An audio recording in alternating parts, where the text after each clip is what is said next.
জঞ্জি হেমফুমুক্ৰাং ধৰম আছং আজি অনুষ্ঠানত আজিৰ উপলক্ষে আপুনি কি কয় কাৰ্বি ৰাইজক?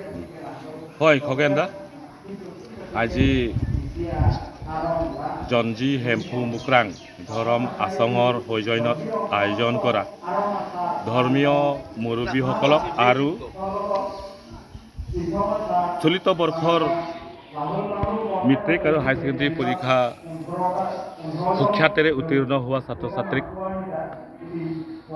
কাৰ্বি পহু আৰু মানপত্ৰৰে সম্বৰ্ধনা জনোৱা হয়। খুব সুন্দৰ অনুষ্ঠান। আজি ইয়াত আলহী হিচাপে মোক আমন্ত্ৰিত অতিথি হিচাপে মই উপস্থিত আছোঁ।